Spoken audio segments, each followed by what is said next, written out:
전도서 3장 16절부터 22절입니다. 또 내가 해 아래에서 보건대 재판하는 곳 거기에도 악이 있고 정의를 행하는 곳 거기에도 악이 있도다. 내가 내 마음속으로 이르기를 의인과 악인을 하나님이 심판하시리니 이는 모든 소망하는 일과 모든 행사에 때가 있음이라 하였으며, 내가 내 마음속으로 이르기를 인생들의 일에 대하여 하나님이 그들을 시험하시리니 그들이 자기가 짐승과 다름이 없는 줄을 깨닫게 하려 하심이라 하였노라. 인생에 당하는 일을 짐승도 당하나니 그들이 당하는 일이 일반이라 다 동일한 호흡이 있어서 짐승이 죽음같이 사람도 죽으니 사람이 짐승보다 뛰어남이 없음은 모든 것이 헛됨이로다. 다 흙으로 말미암으므로 다 흙으로 돌아가나니 다 한 곳으로 가거니와 인생들의 혼은 위로 올라가고 짐승의 혼은 아래 곧 땅으로 내려가는 줄을 누가 알랴. 그러므로 나는 사람이 자기 일에 즐거워하는 것보다 더 나은 것이 없음을 보았나니 이는 그것이 그의 몫이기 때문이라. 그의 뒤에 일어날 일이 무엇인지를 보게 하려고 그를 두고 데리고 올 자가 누구이랴. 아멘. 오늘 말씀 전도서 3장 16절부터 22절 말씀입니다. 오늘 말씀은 해 위에 계신 하나님의 섭리에 의지한 해 아래 인생의 절대 허무의 극복의 희망에 대해서 지적하는 것에 이어서 오늘 본문에 나타난 것은, 기록되어져 있는 것은 짐승과 동일한 죽음으로 인한 인생의 허무를 또한 강조하고 있습니다. 이런 인생의 허무와 하나님의 최후 심판을 고려할 때 자기 일에 자족하며 즐거움을 누리는 것이 인생이 취할 최선의 길이다라고 솔로몬은 이야기합니다. 그래서 오늘 말씀을 좀 보게 되면 내용을 좀 나눠보면 16절부터 17절은 17절은 치리와 행정이 이루어지는 곳, 즉 재판이 시행되는 곳에서조차 악이 난무하는 그런 인간의 불의한 면모를 지적하면서 모든 것을 공의로 판단하실 하나님의 최후 심판에 대해 언급함으로써 하나님을 떠난 인간은 그 인생 자체가 허무할 수밖에 없다 말합니다. 18절부터 21절에서는 인생은 결국 짐승과 동일하게 죽음을 맞이할 수밖에 없다는 것을 이야기하면서 인생 만사의 허무함을 또한 강조합니다. 그리고 22절에서 이런 사실을 고려할 때 하나님이 허락하신 자기의 삶에 자족하고 충실하는 것이 인간의 본복이고 인생의 허물을 극복할 수 있는 최선의 길이다 말합니다. 이런 말씀을 보면서 전도자가 이야기하는 것은 신본주의적인 삶과는 대조되는 해 아래 인생, 곧 인본주의적인 삶은 결국 허무하게 끝을 맺게 된다라는 것을 충분히 인식하도록 반복적으로 강조합니다. 이것은 자연스럽게 신본주의적인 삶 외에 해 아래 인생의 허물을 극복할 방법이 없다는 사실을 깨우쳐 줍니다.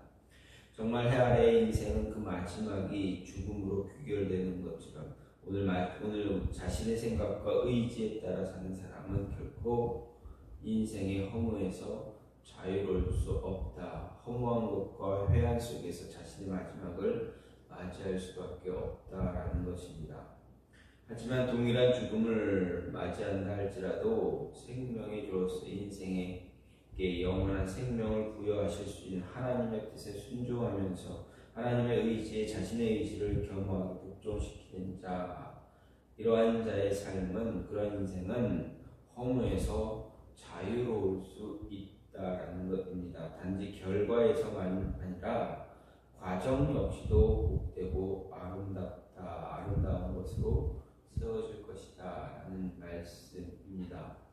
이런 말씀을 보면서 오늘 말씀을 통해서 생각할 수 있는 것은 인생이 오늘 허무한 이유가 무엇인가? 인생이 계속 앞에서부터 1장에서부터 계속 허무하다 인생이 허무하다라고 저는 전도자가 고백을 하지만 오늘 말씀에서도 역시 인생이 허무한 이유에 대해서 또다시 생각해 보게 되는데, 먼저 삶의 모든 곳에 악이 난무하기 때문에 인생이 허무하다라는 것입니다. 16절 말씀에서 내가 해 아래에서 보건대 재판하는 곳에 곧 거기에도 악이 있고 정의를 행하는 곳 거기에도 악이 있다, 분명 이렇게 말합니다. 여기서 재판하는 곳은 일의 시시비비를 정확하게 가려서 그에 따라 책임 소재를 밝히는 곳입니다. 그래서 어떤 사심이나 거짓도 용납되어서는 안 되는 그러한 신성한 장소, 진실된 자리가 되어집니다. 그래서 특별한 경우를 제외하고는 조용하고 엄숙한 가운데 재판이 진행되고 변호인이나 고소인이라 할지라도 감정적인 그런 언행을 극히 제한하고 사실을 객관적으로 판단할 수 있는 그런 환경을 유지하고자 노력합니다. 그런데 바로 이런 인간의 노력에도 불구하고 법정에서도 수많은 악과 불의가 판을 치고 있다라는 것이 전도자의 이야기입니다.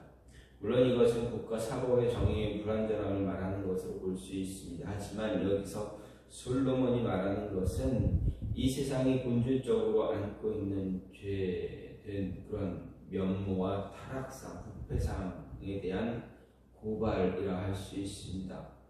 말하자면 가장 신성하고 공의와 정의가 살아있어야만 하는 그런 법정에서조차도 불의와 악이 깊이 물들어 있고, 어떤 인간의 제도와 노력으로도 이런 불의와 악을 캐치할 수 없다라는 사실을 보여주고 있다라는 것입니다. 그렇다면 이것이 단지 법정의 문제일 뿐입니까? 가장 거룩하고 순결해야 할 교회도 그렇다, 별 차이가 없다라는 것입니다. 그런 모습이 참 많이 나타나고 있습니다. 하나님 안에서 구원함을 받은 성도들의 모임인 교회였지만 그 안에는 수많은 갈등과 거짓 그리고 실수가 난무할 때가 많습니다. 세상보다 더 추한 그런 모습을 보일 때가 있다라는 것입니다.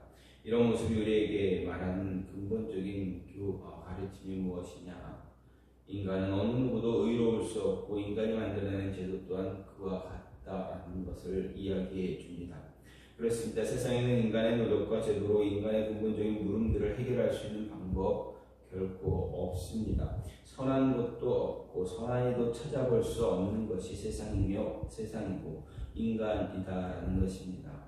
이에 대해 다윗은 하나님께서 지각이 있어 하나님을 찾는 자가 있는지 하늘에서 굽어 살펴보셨지만 단 한 사람도 없었고 다 치우쳤다 말합니다.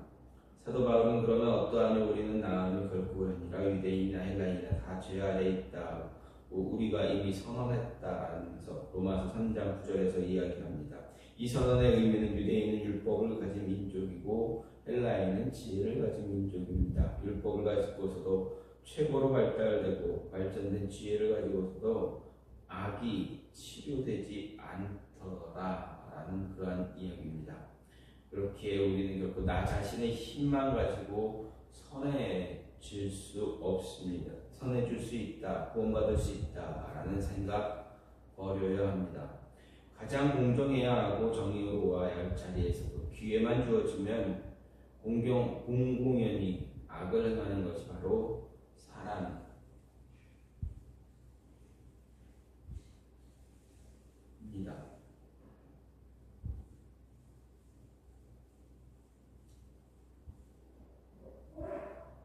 은밀한 자리, 누가 보지 않는 자리에서는 더 얼마나 악겠습니까? 따라서 우리는 스스로 악에서 벗어날 수 없는 그러한 죄인이기에 하나님 앞에서 겸손히 자백할 수 있어야 합니다. 그리고 무엇보다 이런 죄인된 인류를 구원하기 위해서 이 땅에 오셔서 피 흘려 죽으신 예수님의 보혈만 의지해야 한다는 것입니다. 우리의 구원과 참된 삶이 거기에서만 가능한 것입니다. 또 한 가지는 무엇입니까? 하나님이 허락하신 자신의 삶을 자족하며 충실한 자가 인생의 허물을 극복할 수 있다라는 것입니다. 22절을 보게 되면 그러므로 나는 사람이 자기 일에 즐거워하는 것보다 더 나은 것이 없음을 구한다니 이는 그의 것이 그의 몫이기 때문이라. 그에 뒤에 일어날 일이 무엇인지를 보게 하려 그를 도로 데리고 올 자가 누구랴라고 말합니다. 오늘 말씀 해 아래 인생 절대 허물을 예증하고 그 극복 가능성을 제시하는 오늘 말씀 결론일 뿐만 아니라 본서의 전서의 1장 12절에서 시작된 인생 절대 허물을 극복하는 길을 제시하는 그런 말씀이다라는 것입니다. 여기서 솔로몬은 앞으로 일어날 죽음이나 어려움에 대한 막연한 두려움과 절망 가운데 살아갈 것이 아니라 현재 나에게 주어진 일에 최선을 다하는 것만이 인생의 본질적 허물을 극복하는 가장 확실한 길이라 말합니다. 더욱이 그는 뒤에 일어나는 일이 무엇인지 보게 하려고 그를 도로 데리고 올 자가 누구냐라고 말씀을 덧붙이는데 이는 곧 가까운 미래에서부터 시작해서 죽음 이후의 일까지 모든 일에 대해 말해주고 일러줄 사람은 이 세상에 아무도 없다는 것을 의미합니다. 즉 미래에 대해서 죽음 이후의 문제에 대해 알 수 있는 방법이 전혀 없다는 이야기입니다. 이를 통해서 솔로몬이 말하고자 하는 바는 인생은 모두가 내일을 보장할 수 없는 것, 아니 그 한 치 앞도 예측할 수 없다는 것입니다. 따라서 이런 상황 가운데 처한 사람이 그 삶을 가치 있게 살고자 한다면 주어진 순간순간 하루하루 동안 자신에게 주어진 일에 최선을 다하면서 거기서 참된 의미를 찾아가는 것이 필요하다라는 것입니다. 여기서 본서가 결코 허무주의나 염세주의적인 책이 아니다라는 것을 보여줍니다. 허무주의나 염세주의적인 사고를 가진 인생이 어차피 허무하고 헛된 것이니 인생을 아무렇게나 살아도 되고 자포자기 심정으로 살아도 된다 말합니다. 하지만 오늘 말씀은 비록 인생이 허무할지라도 하나님께서 우리에게 주신 현재의 시간을 감사함으로 받아들이고 주어진 현실 안에서 최선을 다하는 그런 삶을 사는 것이 그 허무함을 극복하는 길이고 인생을 의미 있고 가치 있게 사는 방법이다 말하고 있습니다. 이 면에서 본서는 우리의 삶의 현실에 대해 가장 정확하면서도 적극적인 삶을 가르치는 책이라 할 수가 있습니다. 이것은 이 전도서뿐만 아니라 성경 전체의 이야기입니다. 그런데 이와 관련해서 우리가 상기하고 생각해 볼 사건은 과거 90년대 초 다미 선교회라는 시험부 종말론자들이 있었습니다. 그들은 92년 10월 28일이 재림일로 선포하고 모든 생업을 포기하고 교회에 모여 재림을 기다리고 그로 인해서 큰 사회적인 무리를 일으켰던 일이 있었습니다. 그들은 소위 예언자들로 통하는 신자들의 직통계시를 권위 있게 받아들이고 이런 말도 안 되는 그런 종말론을 주장하다가 결국 어떻게 됩니까? 교회와 하나님의 이름에 큰 해만 끼치고 말았습니다. 당시 그들이 범했던 가장 큰 잘못이 무엇입니까? 예수님의 재림을 맞이한다는 이유로 모든 생업을 포기했다라는 것입니다. 예수님이 사모하고 예수님의 오심을 고대한다면 맡긴 일, 주어진 일, 삶의 모습에서 최선을 다하며 마지막을 준비해야 합니다. 그런 삶을 살아야 합니다. 그리고 성경적 가치관과 복음의 기초 위에 서줄 때 또 선교적인 삶, 재림을 준비하는 삶이 되어줄 수가 있습니다. 내일 세상이 종말이 올지라도 우리의 삶이 결코 허무하거나 무익한 것이 아니기 때문에 우리에게 주어진 시간을 하나님과 이웃을 사랑하고 섬기고 주어진 일에 최선을 다하며 자족하며 살아갈 때 우리 인생의 허물을 극복할 수 있다라는 것을 잊지 말고 기억해야 합니다. 그래야 우리에게 주어진 인생이 허무하지 않게 될 수 있다라는 것입니다. 나에게 주어진 삶에 자족하면서 충실할 때, 주어진 그 삶에 열심을 다해 살아갈 때 하나님 안에서 그렇게 살아갈 때 인생의 허무함을 극복할 수 있음을 잊지 말고 늘 기억함으로 인해서 허무한 인생을 이겨나갈 수 있는 그런 모습이 우리에게 필요합니다. 그래서 그렇게 우리 삶의 모든 곳에 허무가 존재하지만 허무함이 있지만 하나님 안에서 하나님 밖에 있을 때 허무가 존재하기 하나님 안에서 그 모든 것 인생을 하나님 안에서 살아감으로 인해서 그 허무함을 극복할 수 있는 모습 가져야 한다는 것이 오늘 전도자의 이야기입니다. 이 모습이 우리의 삶에서 저와 여러분의 삶에서 우리의 삶 속에서 허무함이 나타나는 것이 아니라 그 허무함을 이겨내며 살아갈 수 있는 모습이 있기를 간절히 소망합니다. 이 시간 같이 기도하고 원하는 것은 하나님 우리 삶에 악이